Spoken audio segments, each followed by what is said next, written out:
It's here, Imola. Guys, I'm so excited about this. I just can't get it across enough. This is one of my favourite tracks ever. I'm not just saying that because it's new on ACC, but this is genuinely one of my favourite tracks. I've driven around here in other games and I absolutely love it, and we've got it, and we've got a new tyre model, and we've got new cars, and we've got new liveries, and everything's great. Let's dive in. Something a bit different today, guys. If you haven't subbed already, this is going to be key. So hit the button, press that like button as well if you do end up liking this video. Today we're going to focus on how to learn a track quickly, which obviously it is so key for learning a new track like Imola, and we've done a previous episode with Carl Army which went down really well, so I thought, what better opportunity to do this again. So the things we're going to be looking at during this video, what actually happens in the first 10 laps. It's all about discovering the car, discovering the track, where's your initial limit, and then how do you improve from there. So let's dive in. This is genuinely my first 10 laps or so around Imola. So I want to share with you that experience and on how I improve quickly, and what are the little tips and tricks that I'm picking up straight away, which I wanted to share with you.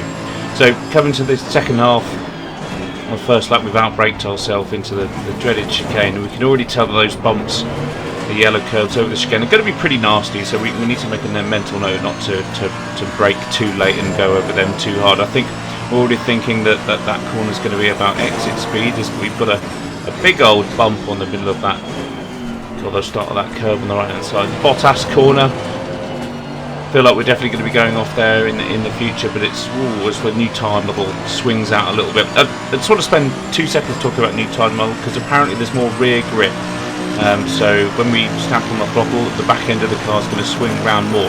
Apparently, we'll see what happens. It seemed like it did there. It's coming to the first corner at speed for the first time. We've got braking points on the right hand side, nice and early. Don't want to be pushing too hard on this initial lap. This is about finding where the grip is and roughly what sort of apex speed you're going to be taking around these corners. It's not about being last of the late breakers, although you need to start testing things relatively soon. So we're nice and easy. We're off the throttle there before we hit the brakes. See those curves on the inside there, the sausage curves. We now know already that we don't need to go over them. Is this first gear? Probably second gear actually in this Mercedes, the new Evo car that I'm in here, which has got a really funky paint job. Up into the left hand, but over the crest of the hill, there's a little bit of dirt on the right hand side there, which we're looking out for. Actually, we almost got there. The front just washed a little bit, so maybe that is the right braking point, but we need some more trail braking, slow down a little bit more, maybe drop it down a gear. Taking a lot of speed through the entry there. Good to maybe scrub off a little bit of speed before then, and then have a sort of double phase braking as if you potentially would around Suzuka. The first turn at Suzuka. Nice and early on the brakes. I don't think this is going to be first gear again. Nice and bouncy over those curves. And again, we floor at the throttle and the back end of the car comes out. So we need to look out for that. We're just on the aggressive preset here. We've just gone in the car. These are the first laps. Full fuel. So we've got 60 odd litres of fuel on. We brake way too late there, even down into first gear. We've done a Bottas already. Interesting, came up on the dash then on the right hand side where it says ready at the minute, sort of when you're off track. That's cool. So what are we getting for the first few laps is that actually we're not too bad at the first sector. We know not to go over the sausage curves, but the final sectors are going to be really difficult. Some of the corners are quite late apex, is what I'm finding. So we need to find a braking point. Whoa, we stamp on the brake and the back end comes around. We go over those sleeping policemen, but we know now that we can floor it from here quite comfortably. We can cut that one quite nicely. So this first phase of learning a track is all about exploring the limits. Can we brake a little bit later this time? Yeah, we can brake much later than that, carry more speed through that first apex. We know we're dropping down into second for the right hander.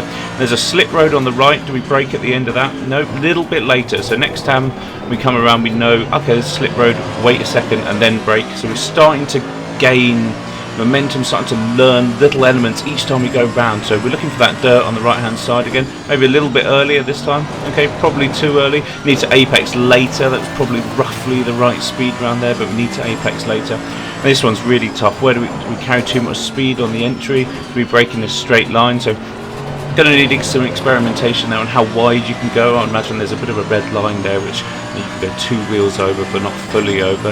And where do we brake on this one? So at the start of the curve, which is always a good point, we're nice and early there. So we know that it's going to be between the start of the curve and maybe 5 or 10 metres on from that. So we're already getting a rough sort of braking zone, and obviously the car and track are evolving as we speak. Avoid that bump, and we know that we're braking roughly too late so far for that one. But it was a nice braking point, but we didn't actually learn where the braking point was. It wasn't a very particularly easy one to spot there, so we're going to be looking out for where to brake next lap there, and see if we can actually get a bit of a point.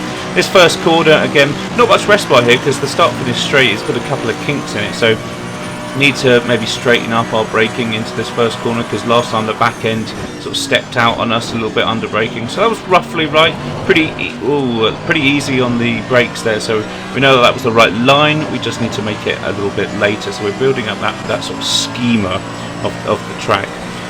Far into the black stuff on the track here. It's more about feel that corner, and definitely need to get over to the curb on the right hand side there, because if you miss that turn in apex, you're going to be flying into the dirt or doing an L1 by spinning there, by compensating too much on that throttle. Nice braking point on that one. Brakes about 5 metres after the end of the slip road on the right hand side. And I just wanted to say I will be releasing a track guide on this as soon as I can, guys. I'll get a setup ready, probably in this Merc or the new Ferrari 458 or 488 Evo, sorry, and I'll get that released. This is just purely a first drive, first impressions video, and actually the track, as we go run a little bit wide, and actually that doesn't help you too much because it's very bumpy out there, so we need to make sure that we need to be braking earlier rather than later for that one. And again, a little bit late, so we know roughly where the point is for that first for the chicane, and we don't want to be running too wide because there's 4 sleeping policemen over the edge of the green curve there, so bear that in mind if you're going for an overtake in there. The second half you don't want to be coming. Little black mark on the right hand side of the track there, which we passed and then started to brake afterwards, so I think actually there's a little black mark on the right hand side just on the curve, which we can look out for next lap to just give us an idea of where to brake there.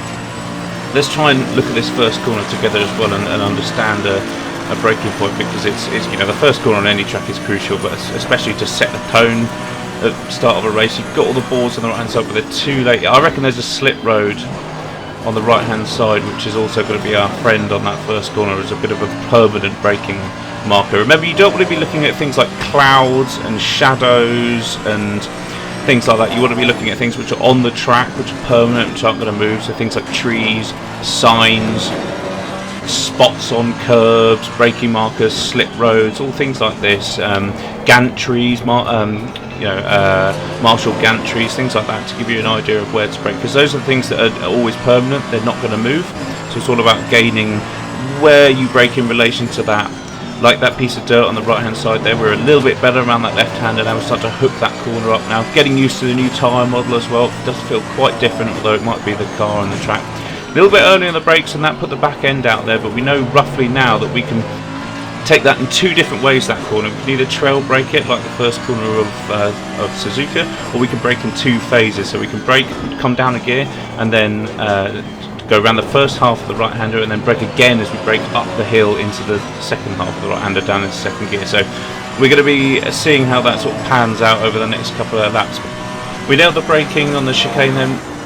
Braking on the black marker on the right hand side of the curve there really worked well for us. We had a lot of leeway actually in the brakes there, so we didn't really have to do any trail braking into the final 2 corners here. And actually the last corner is really tricky. It's a tricky guesstimate between carrying enough speed through it and running wide, and getting on the power nice and early to come down the start finish straight.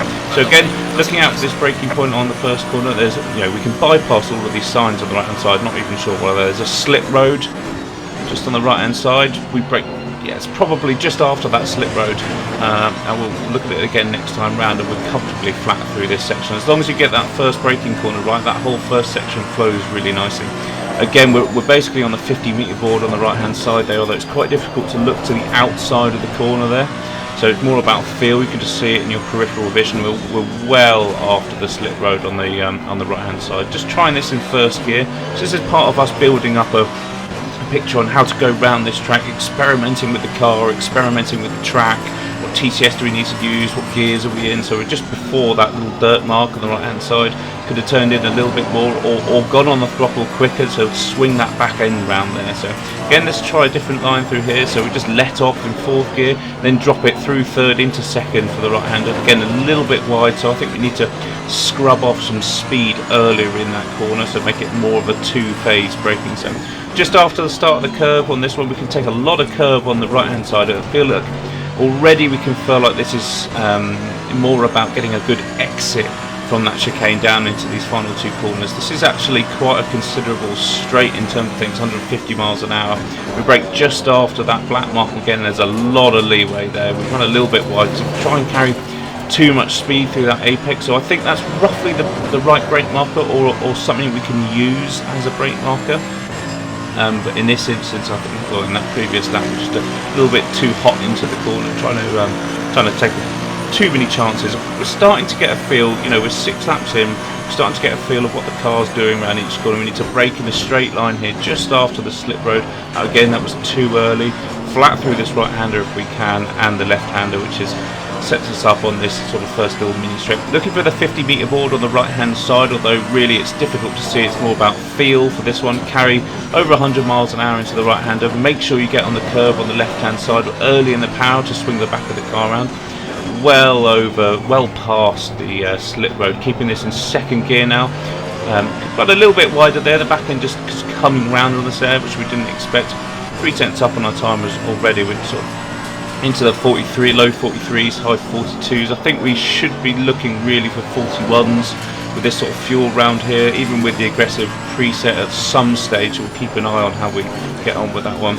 There's that line, just keep it in 4th gear for the first part of that, and it seems to, that's a way of taking it, seems to make us go wide on the coming up the hill on the right hander. So again, I think we need to just scrub off a little bit of speed prior to the first right hander there, as we take the chicane quite nicely, but take a little bit too much speed through the left hander and run over those sausage curves. Interestingly, it doesn't actually lose you that much time, but obviously you'll get an off track for that.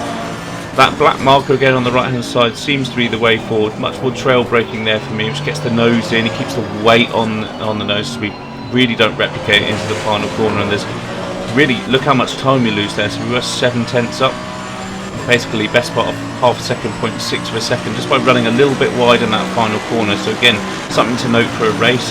Make sure if you're in a battle, you're getting a good exit from that final corner. So we're building up this picture of the track again, right? So there's a slip road on the right hand side, again pretty early, going over this sleeping policeman, which is unnecessary on the left hand side. Flick over to the right hand side to keep this flat through here. Now let's not look at the signs this time, let's just do this by feel, I think. So again, over 100 miles an hour apex speed. If you clip the sleeping policeman on the right hand side there, you're going to be in that gravel trap, so do not do that. Turn in later than you think. Lots of grip on the inside of there actually. Not the greatest run up the hill because we didn't sort of cut back on ourselves, but a nice sort of inside line, which means that overtaking is going to be right round there. Looking for that dirt again, nice and early on the brakes, trailing. So that initial bite and then trailing off them works really well around that left hander. Again, coming off the power, yeah, that's much better through there. So, okay, that worked really well. It's just dropping down a gear, letting the engine slow the car down around the first phase of that corner, and then dropping it into 2nd gear, ready to blast up the hill into this chicane, which you can take a lot more curve on the way in, it seems. It's similar to Zolder in the way that you can take a lot of curve on that first right hand of the first phase, and then you can concentrate on getting a good exit by having a stable car, in this Merc anyway, through the exit. Interestingly, I was on the red, white and green curbing there, and it actually pulled the car around to the right hand side, so something to be aware of. If you're on the curbs, they seem pretty grippy, which in my eyes means that in the wet they're going to be extremely slippery. So again, the next thing to add as we're into that sort of 43 dead zone, and we're starting to build up a bit of a picture on how to go round this track, and it's starting to come to us a little bit. We still don't have this braking zone down on the first corner, but we know that we've got a lot of confidence through this next section as well, because we know that we're going to be doing this by feel. We're carrying over 100 miles an hour into the apex, and then we're flicking down into 2nd for the right hander. We know we need to be in that curve a little bit early on the power there, maybe just scrub off a bit more speed. We were sort of over 106 miles an hour on the apex of the first phase of that, which is the fastest we've gone, so we needed to compensate for that. Nicely up the hill, important to get a good run up this hill. You can get a lot of time, and it actually is an overtaking zone here. Looking for the dirt on the right hand side a little bit before it, trail the brakes nicely, but on the power as soon as you come off those brakes, get the back end of the car round. And experimenting with this, dropping it down to third, letting the car brake itself, letting the engine do its braking, get nice and early on the curb on the right hand side, and that for me seems to be the way to do that corner at this moment in time. I'm not saying that's the fastest, but for the time being it feels like the right way to tail that corner. Lots of curb on the inside, yeah, so I wanted to experiment with that, because if you don't, well, even if you do take a lot of curb on the first phase of that chicane, if you take too much on the second, you're going to get a penalty, but it's also going to slow you down right until this next left-hander. Potash corner, I think we should call it, as I've done it again. Nice exit coming out of this final corner though. Again, the back end just seems a little bit squirmy through there, so we need to, when we start setting the car up, we need to start thinking about that, and we're building up. It's almost like a notepad of what we need to do. As we go round this track, this is the first 10 laps, it's all about gaining momentum, it's all about learning things relatively quickly, building up, oh, we need to do this at this corner type picture of everything, and then, but it's as much doing the wrong things as it is the right things. If you build up more of a picture of what not to do, you're obviously going to know what to do, right? So we're carrying good speed through there, nicely rotated on the right hand side, a little bit too early on the power, maybe the back end stepping out. That might be a characteristic of the new BOP, which I will go into more details. Carry a bit too much speed through there, and start to push the boundaries a little bit more now. I will go into details of the new BOP and time model when I sort of get my head around it really, but I just wanted this initial sort of learning Imola video to get out to you guys. We are going to be doing a track guide as well, and there's going to be loads of live streams coming up on Imola, which is going to be really great fun. Yeah, I think that's definitely the way around that right hander, to drop down a gear beforehand and then let the momentum of the car carry it down the hill, and then use the brakes into second gear. Just after the curb then on the left hand side, take a lot of curb on the first phase. Make sure you're early on the power, but not too early, because we sort of floored it there without being smooth, and the back end stepped out and lost a couple of tenths down this hill. Looking for the black marker on the right hand side there. Lots of room there actually, and we should be on the power early in the car to get the back end round again. Don't go over those policemen, but you can get your car inside that red curbing, and actually we had a lot of leeway on the outside there, and we lost a bit of time coming down this start finish straight. So I think now we've built up this picture of the track, so this is lap 10. Let's see if we can really start to push the boundaries and start to go for this lap a little bit more. So looking for the slip road on the right hand side, there it is, brake slightly after it. Again, we're pretty early, we're pretty central on the track, which isn't great, but we get a nice smooth entry. Clean exit as well, we're 2 tenths up on our time, which we know we can beat. 43.0 is what we've got in the bag at the minute. Looking to carry 105, 106 miles an hour through here. A little bit slower actually, which might benefit us through the right hander, and it does. We get a much better exit in towards this left hander. We brake nice and late over, much past the slip road on the right hand side, nice and early on the power. You can see we're best about half a second up on our time by being early on that power, letting the back end of the car rotate round, staying nice to the right hand side of the track here, looking for the dirt slightly before, possibly a little bit too late on the power there. We did gain more time there, up at 6 tenths, and here's the really important corner. This is where this track's won or lost really, and really slow on the inside there. We had to get back on the power several times. We didn't use that curve on the outside, so we lost a couple of tenths coming up this hill as well. Looking at the braking point at the start of this curve, just after the beginning of that sort of triangle, taking a lot of curve on the right hand side, not so much on the left hand. Lots of power nice and early there, but keep it smooth. Did lose a little bit of time to our ghost, but that's okay. It's the first 10 laps. Things are coming together for us. Up into 5th, looking for that black marker on the right hand side. Probably use a little bit more curb to brake on the right hand side of the car there as well. Turning in on the curb, make sure you get some on the inside and get a clean run out for the start finish straight, and that's a much better lap. Immediately after 20 minutes or so, we've got a picture of the lap, and we're starting to bring the times down. We're definitely going to be in the 41 soon, and that was the first sort of taste of Imola. Guys, I hope that was helpful for you, running through the first laps just to see how I go about learning the track, and how that can sort of help you on your quest to get up to speed on Imola quickly. I will be releasing a track guide extremely soon, so if you're not subbed to the channel, hit that button. and there's going to be loads and loads of content, setups and everything ready on Imola extremely soon. So until next time guys, hit that button, see you in the next one.